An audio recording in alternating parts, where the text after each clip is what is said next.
भगवान श्री कृष्ण इस अनमोल वचन के माध्यम से कार्य करने की नियत का उल्लेख करते हैं।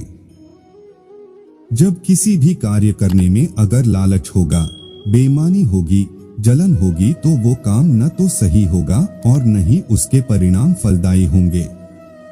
इसके अतिरिक्त जिस कार्य को हम पूरे मन से प्रेम पूर्वक करेंगे तो वो न सिर्फ हमारे लिए बल्कि समाज के लिए भी हितप्रद होगा। नरक के 3 द्वार हैं, काम, क्रोध और लोभ।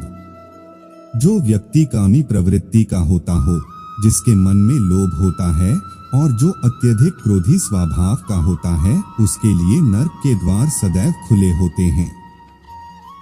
अर्थात ऐसे व्यक्ति को तो सिर्फ नरक में ही जगह मिलती है। मैं ही सृष्टि का आदि, मध्य और अंत हूँ। भगवान श्री कृष्ण ही इस सृष्टि के पालनहार है। वही इस संसार की शुरुआत थे, वही मध्य और वही अंत होंगे। जो आप जो चाहते हैं उसके लिए नहीं लड़ते हैं, तो जो खोया उसके लिए मत रो। मनुष्य सब कुछ चाहता है पर सब कुछ उसे नहीं मिल सकता। आपको जो नहीं मिला उसके लिए पश्चाताप मत करो, और जो आपसे खो गया, जो आपसे अलग हो गया, उसके लिए निराश भी मत हो। मैं सभी प्राणियों के हृदय में स्थित आत्मा हूँ। मैं सभी प्राणियों का आदि, मध्य और अंत भी हूँ। हर व्यक्ति श्री कृष्ण से जुड़ा है और श्री कृष्ण हर व्यक्ति से जुड़े हैं। वही हमारे आदि, मध्य और अंत है। ठंड या गर्मी, सुख या दर्द का अनुभव करें। ये अनुभव क्षणभंगुर हैं, वे आते हैं और जाते हैं। उन्हें धैर्य पूर्वक सहन करें। समय एक सा नहीं रहता। आज दुख है तो कल सुख भी आएंगे, और सुख के बाद दुख भी आना स्वाभाविक है। आपको पूरे धैर्य और श्री कृष्ण पर विश्वास के साथ अपना जीवन निर्वाह करना चाहिए। सत्य कभी नष्ट नहीं हो सकता। अच्छा करने से नहीं डरना चाहिए। लोग अक्सर सच कहने से बचते हैं या डरते हैं, पर सत्य कभी छुप नहीं सकता और न ही कभी मिट सकता है। कितना भी छुपा ले पर सच तो उजागर हो ही जाएगा। इसलिए जो बात सच पर आधारित हो उसे करने या कहने और मानने से कभी नहीं डरना चाहिए। इस शरीर का मोह मत करो, यह तो माटी है, माटी में मिल जाएगा। अमर तो आत्मा है जो परमात्मा में मिल जाएगी। लोग अपने शरीर को सुंदर बनाने में लगे रहते हैं, पर आत्मा की सुंदरता शरीर की सुंदरता से कहीं ज्यादा महत्वपूर्ण है। शरीर तो नश्वर है, मिट्टी ही तो है, तो मिट्टी में ही मिल जाता है, पर आत्मा अमर है, इसलिए आत्मा की सुंदरता पर ध्यान दो। आत्मा की सुंदरता अपने को श्री कृष्ण में लीन करने में मिलती है। जो हुआ अच्छा हुआ।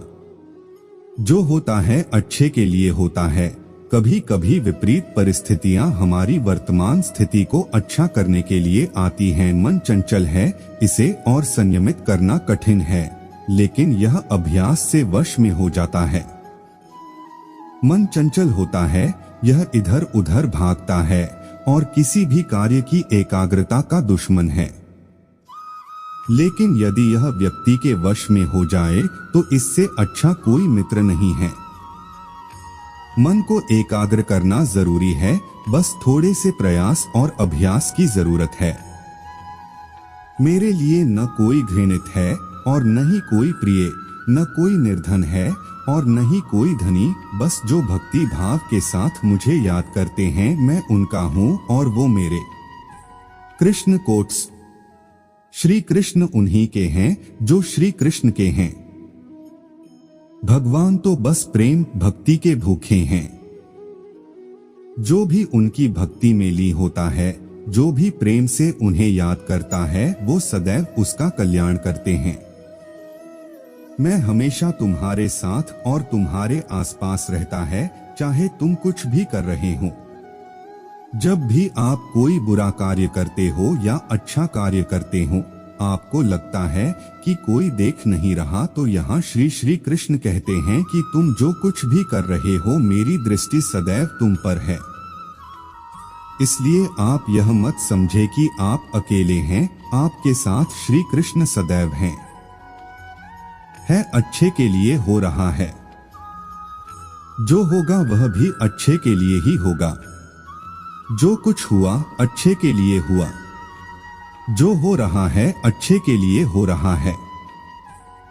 जो होगा वह भी अच्छे के लिए ही होगा। तो सकारात्मक रहो और अपना कर्म करो। आप वही हैं जिसमें आप विश्वास करते हैं। आप वह बन जाते हैं जो आप मानते हैं कि आप बन सकते हैं। हमारी सफलता और असफलता इस बात पर निर्भर करती है कि हम खुद पर कितना विश्वास करते हैं। व्यक्ति जो चाहे बन सकता है यदि पूरे विश्वास के साथ अपने लक्ष्य पर लगातार चलता रहे। जिस इंसान के चारों तरफ नकारात्मक लोग रहते हैं, उस इंसान का मंजिल से भटक जाना तय है। कहते हैं मन के हारे हार है और मन के जीते जीत। जिस प्रकार सकारात्मक विचारों से सफलता मिलती है, उसी प्रकार नकारात्मक विचार असफलता के मार्ग की ओर अग्रसर करते हैं।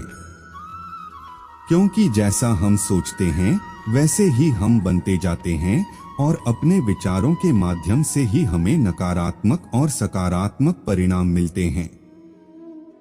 अपने अनिवार्य कर्तव्य का पालन करें, क्योंकि क्रिया वास्तव में निष्क्रियता से बेहतर है। मनुष्य ही एक ऐसा प्राणी है जो कर्म करता है, इसलिए कर्म करना प्रत्येक व्यक्ति का धर्म भी है। कर्म कार्य करने वाला व्यक्ति है कर्मवीर कहलाता है। इसलिए कार्य करते रहना खाली बैठे रहने से हमेशा बेहतर होता है। जहां भी सभी मनुष्यों के स्वामी कृष्ण हैं और जहां अर्जुन सर्वोच्च धनुर्धर हैं, वहां भी निश्चित रूप से ऐश्वर्य, विजय, असाधारण शक्ति और नैतिकता होगी। श्री प्रभुपाद भगवद गीता। श्री कृष्ण विष्णु जी के 8वें अवतार, जगत के पालनहार और धनुर्धनों में श्रेष्ठ अर्जुन जहां होते हैं, वहां निश्चित ही विजय, असाधारण शक्ति और नैतिकता होती है। समय हमेशा चलता रहता है, कभी रुकता नहीं। यदि आज बुरा समय है तो कल अच्छा होगा। इसलिए आप बिना किसी स्वार्थ के सिर्फ कर्म कीजिए, फल समय खुद देगा। न तो समय रुकता है और न ही एक सा रहता है। बुरा समय हो या अच्छा समय बदलता जरूर है। आज बुरा है तो कल अच्छा, और अच्छा तो फिर बुरा समय जरूर आएगा। सुख के बाद दुख और दुख के बाद सुख आते जाते रहते हैं। इसलिए इस पर हमारा कोई वश नहीं है, लेकिन कर्म पर हमारा वश जरूर है। आप सिर्फ कर्म करिए, फल की चिंता किए बगैर। समय आने पर फल जरूर मिलेगा। जो अहंकार से मोहित हो जाता है वह सोचता है मैं करता हूँ। जो अज्ञानी व्यक्ति होता है वो यह गलतफहमी पाल लेता है कि मैं करता हूँ, सभी कार्य मेरे द्वारा किए जा रहे हैं, ऐसा जान उसमें अहंकार घर कर लेता है। परंतु इस सृष्टि में जो भी हो रहा है वो तो प्रकृति द्वारा किए जा रहे हैं। अज्ञानता के कारण व्यक्ति में जो मैं का अहंकार जन्म ले लेता है तो उसका पतन होना निश्चित है। मैं किसी का भाग्य निर्माण नहीं करता, हर व्यक्ति अपना भाग्य स्वयं बनता है।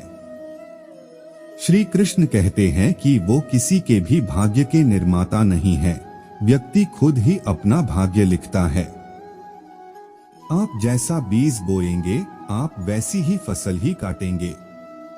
आप जैसा कर्म करेंगे आपको वैसे है परिणाम मिलेंगे। यदि विद्यार्थी मन लगाकर पढ़ाई करेंगे तो परीक्षा में सफल होंगे। इसलिए हर व्यक्ति का भाग्य तभी बदलेगा जब वो ऐसे कर्म करेगा। पृथ्वी, जल, अग्नि, वायु, आकाश, मन, बुद्धि और अहंकार, ये मेरी प्रकृति के 8 विभाग हैं। जो कुछ भी है वो वर्तमान में है, जो बीत गया है वो नहीं आएगा, और जो आने वाला है उसकी चिंता नहीं बल्कि खुले हाथों से इसका स्वागत करें। भ्रम और संदेह से परे, जब आप भगवान से प्यार करते हैं तो आप हर चीज से प्यार करते हैं। कृष्ण कोट्स। मन उन लोगों के लिए दुश्मन की तरह काम करता है जो इसे नियंत्रित नहीं करते हैं, और जिसने अपने मन को जीत लिया है उसके लिए मन सबसे अच्छा मित्र है। क्रोध में इंसान भ्रमित हो जाता है और भ्रम से बुद्धि व्यग्र हो जाती है और अपने गलत फैसले के चलते उसका पतन शुरू हो जाता है। जो कर्म में अकर्म देखता है और अकर्म में कर्म देखता है वह मनुष्य में बुद्धिमान होता है। आप केवल कर्म के हकदार हैं, उसके फल के कभी नहीं। मनुष्य अपने विश्वास से निर्मित होता है। जैसा वह मानता है वैसा ही वह है। आत्मा विनाश से परे है। कोई भी उस आत्मा का अंत नहीं कर सकता जो अनंत है। खुशी मन की एक ही अवस्था है जिसका बाहरी दुनिया से कोई लेना देना नहीं है। यांत्रिक अभ्यास से बेहतर है ज्ञान, ज्ञान से बेहतर है ध्यान। कोई भी व्यक्ति जो अच्छा काम करता है उसका कभी भी बुरा अंत नहीं होगा, चाहे यहाँ या आने वाले संसार में। अपने भीतर पीछे मुड़कर मैं बार बार रचना करता हूँ। जिनके मन और आत्मा में सामंजस्य है, जो इच्छा और क्रोध से मुक्त हैं, जो अपनी आत्मा को जानते हैं, उनके साथ ईश्वर की शांति है। हम वही देखते हैं जो हम हैं और हम वही हैं जो हम देखते हैं। जो हुआ अच्छा हुआ, जो भी हो रहा है वो अच्छा ही हो रहा है, और जो होगा वो भी अच्छा ही होगा। बुरे कर्म करने नहीं पड़ते हो जाते हैं और अच्छे कर्म होते नहीं करने पड़ते हैं। क्या गया है तुम्हारा जो तुम रोते हो? तुम इस संसार में क्या लाए हो जो तुमने खो दिया? तुमने क्या पैदा किया जो खो दिया? क्योंकि तुमने जो भी लिया यही से तो लिया, जो भी दिया यही पर दिया। आज जिसे तुम अपना कह रहे हो कल किसी और का था और परसों किसी और का होगा। फिर क्यों रोते हो? परिवर्तन ही इस संसार का नियम है। यह प्रकृति है जो सभी गतियों का कारण बनती है। अहंकार से मोहित मूर्ख उस धारणा को धारण करता है जो कहती है मैंने किया। गर्मी और ठंड, सुख और दर्द की भावना इंद्रियों के अपनी वस्तुओं के संपर्क के कारण होती है। वे आते हैं और चले जाते हैं चिरकाल तक। आपको उन्हें स्वीकार करना चाहिए। पूर्ण लगन के साथ अपना कार्य करो, लेकिन उसके फल की इच्छा मत करो, क्योंकि जब आप फल की इच्छा करते हैं तब कहीं न कभी आप अपने कार्य में पूर्ण रूप से समर्पित नहीं हो पाते। गति के लिए चरणों पर ध्यान देना आवश्यक है, किंतु प्रगति के लिए सदैव आचरण पर ही ध्यान देना चाहिए। प्रकृति द्वारा निर्धारित कर्तव्य का पालन करते हुए व्यक्ति ने कोई पाप नहीं किया।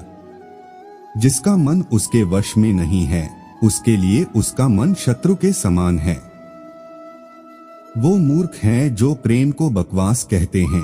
प्रेम इस दुनिया की जड़ है जिससे दुनिया बनी है। अपनी इच्छा की शक्ति से अपने आप को नया आकार दें। अपने आप को कभी भी स्वेच्छा से नीचा न होने दें।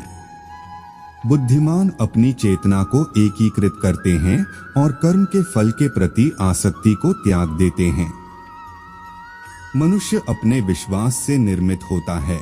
जैसा वो विश्वास करता है वैसा वो बन जाता है। कर्म का वास्तविक लक्ष्य आत्मा का ज्ञान है। हम जो कुछ भी हैं वह हमने जो सोचा है उसका परिणाम है। हम अपने विचारों से बने हैं। हम अपने विचारों से ढाले जाते हैं। ऐसा कोई समय नहीं था जब मैं नहीं था, न आप, न ही इनमें से कोई राजा। नहीं कोई भविष्य है जिसमें हम नहीं रहेंगे। अपरिपक्व लोग सोचते हैं कि ज्ञान और क्रिया अलग अलग हैं, लेकिन बुद्धिमान उन्हें एक ही मानते हैं। आप अपने परिवार और दोस्तों को शेयर करें और इस ज्ञान को और बांटें ताकि इस ज्ञान सभी को प्राप्त हो। जय